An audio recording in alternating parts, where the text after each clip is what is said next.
You are the biggest loser in the entire world. Everybody turned out. Why did they turn out to watch?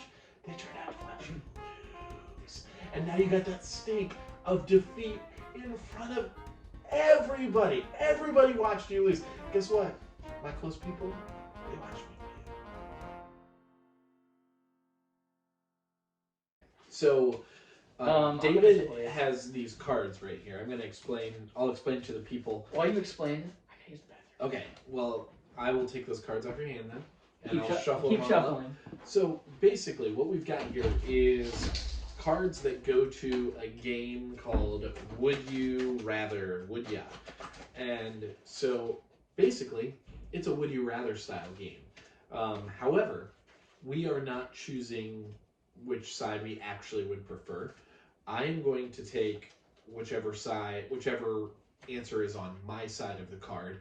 David is going to take whichever answer is on his side of the card, and we're going to argue why our answer is the correct answer to the various Would You Rather questions. For example, this card says, would you rather be in a room full of spiders or be in a room full of snakes? Sure. If you're thinking at home, well, obviously I would rather be in a room full of spiders. I can step on spiders and then they're not a problem anymore. Well, that's great. But one of us is going to be forced to take the argument of being in a room full of snakes. And, maybe that's not your personal opinion, but that's the point of Debate Club here, is that we are going to take whichever side goes to us. So basically, I'm going to flip it like this. Okay. This isn't what we're actually going to argue over. Would you rather be in a room full of spiders, be in a room full of snakes? The one that's on your side. So I'm the right, you're the left. So you would be on Team Snakes for this one. I'd be on Team Spiders. So is that the one we're doing, or are we doing a different one? No. This is a for example. I've been debriefing on the rules here. We'll take turns on who has first opening argument, response to opening argument. Then we can have a lively discussion and closing arguments. I'm ready. Okay. All right, snakes and spiders are out. These Next cards one. fly really well. I'm sorry, I didn't expect it to fly that well. You just cut a hole through my wall with that card. I apologize. That's and right. I apologize to any damage to your wall and to any damage to... You should have damaged the roof. The card, you're right. All right. Our first debate. Do you want to be first opening argument, or do you want me to be first argument? You can be first opening argument. Okay, here we go. The first debate is, would you rather, my side is, win a game in front of a small crowd. Yours is lose a game in front of a big crowd. Okay. Well, obviously you would rather win a game in front of a small crowd because you're winning. If you distill this to, would you rather win or lose, this is the easiest card ever. Hey, David, would you rather win or lose? It doesn't matter what the crowd is. And frankly, to lose in front of a large crowd, quite embarrassing. If I win in front of a small crowd, the people who got to see me, they're going to feel like they had a very intimate view of what happened. And those people who had that intimate view of what happened saw me in a state of victory. Instead, you've got millions of people watching you lose. Good for you, David. Take it away, buddy. This is a no-brainer. Benji, would you rather win a intramurals pickup soccer game or be in the World Cup final championship but lose? Like, would you rather... I like how the sentence... Sorry, I can't comment. That's okay. I apologize. No, the point is, would you rather make millions of dollars, be on a world-famous team with obvious skill and obvious talent in front of the largest crowd in the world for that sport, versus winning a local community sport where obviously the people you're competing with are just like pickup players? Like, you're not actually skilled, you're just winning against other recreational players. Like, I feel like it's a no-brainer. Okay, let me put it this way. Please do. Would you rather be the second best person in the world at something, or a mediocre person who happens to beat your neighbor? Okay, well, you've moved the goalpost several times in the argument. How have I moved the goalpost? Nowhere on that card does it say anything about professional, amateur, rec level. It says small crowd or large crowd. Okay, sure. So Super Bowl, large crowd. Yes. U.S. Open, small crowd. Okay. So we're not if we're talking about the value of what's happening here, monetary, the PGA, relatively small crowd. A game during COVID, relatively small crowd, and the financial value, which you alluded to in your opening argument. You know what? We're not necessarily talking about playing rec league soccer. We're talking about performing in front of a small crowd. Ultimately, would you rather win or would you rather lose? I would rather win. I want to be a winner, and so winning in front of a small crowd, you leave victorious. Now, I get what you're saying. There's the man in the arena. Would you rather be the team that loses the Super Bowl or not even get to the Super Bowl? But we're not talking about that. We're not talking about somebody not getting to the game. We're saying, I'm a winner over here in front of my loyal fans that came there to watch me win, and you're losing in front of everybody. You are the biggest loser in the entire world. Everybody turned out. Why did they turn out to watch? They turned out to watch you lose. And now you got that stink of defeat in front of everybody. Everybody watched you lose. Guess what? My close people, they watched me win. Are you done with your point? Sure, absolutely. Okay. That's why I stopped talking. Okay. Fair enough. Okay, so let me put it this way. Put it that way. I'm going to put it that way. In what circumstances would a maybe we need to define some terms here. Let's define what a big crowd is. 100,000. Okay, 100,000. Small crowd, 1,000. Okay, I'm on board with that. In what circumstance would a recreational intramural game have 100,000 viewers? Well, I never said you're in a recreational. You implied that the small No, crowd. Okay. So the question is, would you rather win a game in a small crowd or lose a game in a big crowd? If we're defining big crowd as 100,000 absolutely people, yeah. I think it's fair to assume that you're probably not losing in an intramural game. You're losing in a stadium. Absolutely. Okay. Absolutely. And I think it's fair to assume that a 1,000 crowd, I mean, that's still pretty big. But I would say that that's probably a very low-performing group of people. A low-performing group, which would give that 1,000 or less. Otherwise, right? more people would show up. More people would show up for better skilled athletes, right? Is that a fair thing to say? I think that if we're saying that we are both competing in the same activity, that could be fair. That if you're saying, I lost the Super Bowl, you won a D3 college football game, because that would be about the crowd disparity, yes. However, it doesn't say that that's the case. It's saying how many people watched your victory, how many people watched your defeat. Now, not everything has the same pull, and that doesn't mean that there's a different level of mastery. As I said, winning the Masters is in front of a relatively small crowd. Does that mean that the payout is significantly less than losing the Super Bowl? Of course not. Does it mean that the prestige associated with it is less than losing the Super Bowl? Of course not. So it's just fewer people are there in the crowd to watch it. I'd rather be the winner. So let's define crowd. Are you saying that they're live in person or that they're watching on TV as well? Because the Masters... It doesn't say in front of a large or small television audience. It says in front of a large or small crowd. Crowd, yep. We're not... TV isn't a crowd. Why not? Where's the crowd? Where is the crowd I think it's watching the Super Bowl? Where is the crowd watching the Super Bowl? I think it's fair. Is the crowd in some other in a living room in Duluth, Minnesota? No, that's not a crowd. That's just a living room. We're not talking about a television audience here. We're saying in front of a crowd. I think it's fair for those listening, in the context of this debate, that losing in front of a crowd would be the crowd would encompass anyone who's observing this competition. So I think that in the Masters example you gave, there's probably at least 100,000 people, whether it's in person or televised. Oh no, television audience is not a crowd. I don't think you can call it I think you can. The television they're audience is observing. a crowd. It doesn't say observers. It says crowd. Okay, well, just crowd. A crowd is a glut of people in one area. So I think we found the root of our debate here. That okay, so you just a moment cannot ago, call a television audience a crowd. It's so not a crowd. Just a moment ago, when I said those observing, you said yes. Okay, but I thought you meant live and in person. I think the way that I think it's fair to take that card and say, okay, would you rather lose in front of many people observing or win in front of few people observing? I think that's.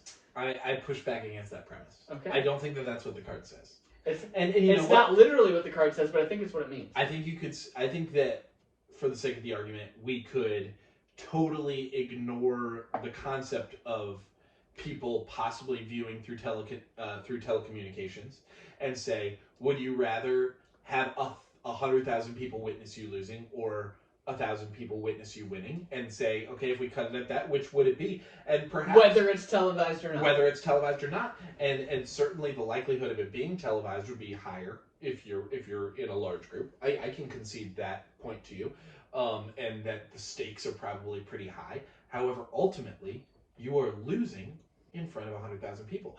In fact, LeBron is often defined by his losses in those big games. His legacy is defined oftentimes by his losses in championships. If he didn't win with the Lakers and win with the Cavs late in his career was defined by the fact that he lost in front of large crowds a lot.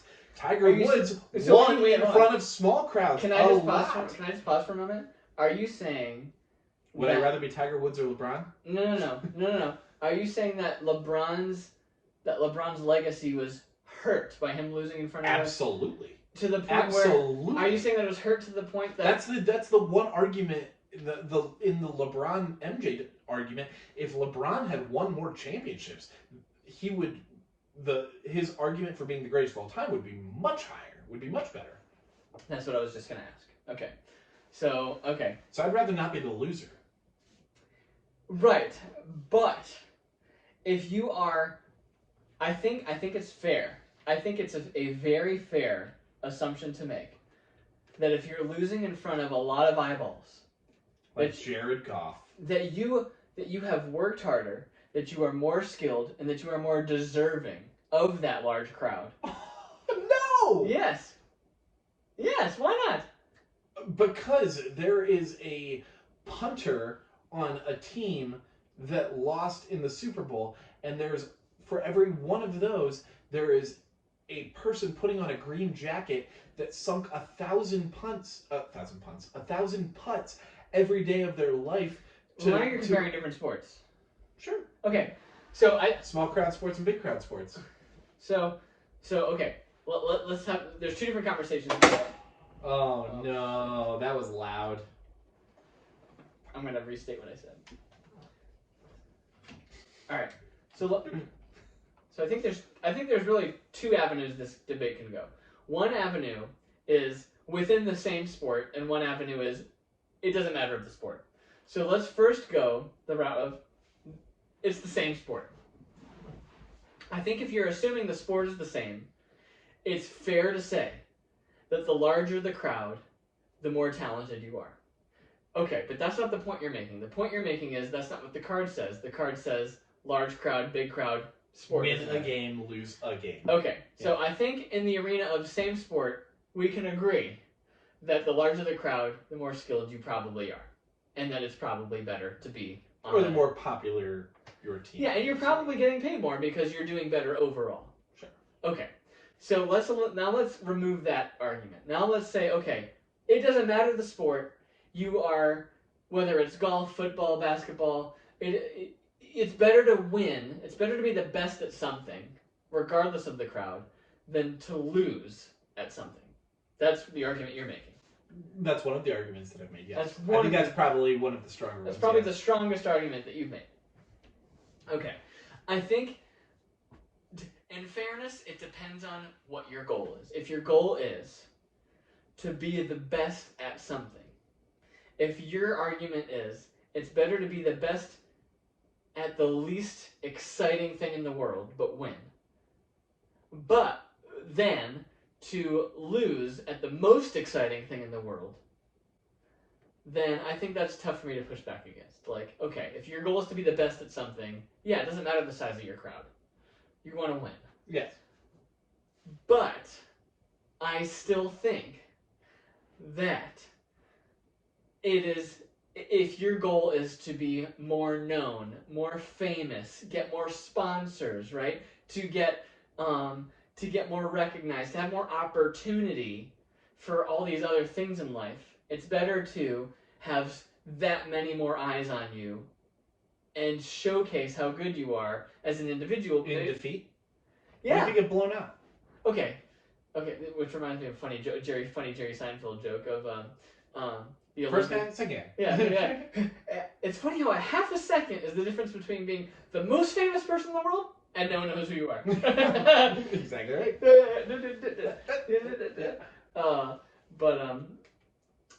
Okay, let me put it this way. I think it's better to be nominated for an Oscar and not win and have the whole world see than to be the most well-known whatever, anything in your local town. Okay. However, Okay. I can agree with that premise. Okay. Candidly, I would agree with that premise. Okay, but that's the premise you're making. That, like, I'm not even saying like a local theater person, a local anything. Sure, winning, and they do local theater awards, believe it or not. Yeah. And so to win a local regional theater award compared to getting nominated and losing for an Oscar, you're right. I agree with that. Okay. However, we're talking about a game. Okay. Yeah. And we're if okay, let's. If I'm gonna put no. Okay. I'm out in the middle of the thought here. Okay, you're sorry. Okay. You are attributing tons of context, and certainly I have too. If we strip away context to what this argument is about, win a game in front of lots of people, lose a game in front of a few people. Or sorry, I apologize. Win a game in front of a few people. Many people. Lose a game in front of many people. Many people. If I said there's no qualification to be there, that's not what we're talking about. It doesn't say you qualified. It doesn't say you rose through the ranks. It doesn't say you achieved a bunch of sponsorships. You get to play a game of Connect 4 in front of 100,000 people and lose. I get to play a game of Connect 4 in front of 100 people and I get to win. I will be much happier leaving that venue than you will, because those 100,000 people watched you lose, and that's all there is to it. Yes, you're right. There is fame. There is the fact that 100,000 people now know who you are, the person who lost to the game that they watched you play. And you know what? I get to be the champion among the few people who came to watch me do my thing, and I think that I will take that. Let me ask you this. Let me make it even more extreme, because it doesn't say the exact amount. Let's say that... Small and big, yep. Small and big. Let me make it as extreme as possible. Okay. The most extreme is everyone in the world on one end and one other person on the other end. Would you rather everyone in the world know who you are, or one person know that you're good at Connect 4? Okay, know who you are in the context of being a loser. Sure. What's that Marsha? What's her name in the OJ trial? That it's like there was a lot of ridicule because everyone watched her lose. Well, let me put it this way. I think the point I'm making is not that it's identifying as a winner or a loser isn't the point. It's the opportunity that comes from being exposed to more people. So, like, if everyone in the world remembers you as a loser of Connect 4, the opportunity of being, like, parodied, asked to be in commercials, to do X, Y, and Z, versus one person knowing that you won in Connect 4 and then nothing happens afterwards, like, besides you being like, yeah, I'm good at Connect 4. Who is the most successful large-scale loser that you can think of? That parlayed that into success. Successful, like, joke of the world, you mean? I'm not saying that. I'm saying a person who suffered very major public defeat, who now is riding high because of that major public defeat. They took a major L in front of everyone, and now look at them, they got the last laugh. Sure. I might have to get back to you on that because my gut, and this is a weak argument. I'm going to start by saying this Kim is Kardashian. I'm going to start by saying that this is a weak argument because gut is not as good as empirical evidence. Sure. But my gut says that there are cases of people who have been an embarrassment and have become famous and have benefited from their embarrassment. And I'll have to get back to you on specific examples on a later date. I'll be Bobby Fischer. Is that I'll win chess against the Russians and the robots in front of not a lot of people in the audience, and have my name go down as a legend of what I do. Okay, agree over being a loser. Let's agree to disagree with Debate Club, and let's let the audience decide who won this argument. Comment below. Tell us who do you think had a stronger argument. The winner or the loser? And I will, and I will candidly admit that my last point was a weak point because I couldn't pinpoint specific data. This is pandering. Pandering is happening right now. I am pandering. He's talking to the audience. I am talking to the audience. And I will say that Benji had a strong argument at the end, but overall, who do you think had the best argument, and who do you agree with? And I will also add that this may or may not be what either of us actually believe. We had to stick to our guns on Debate Club. But who do you think had a stronger point? Okay.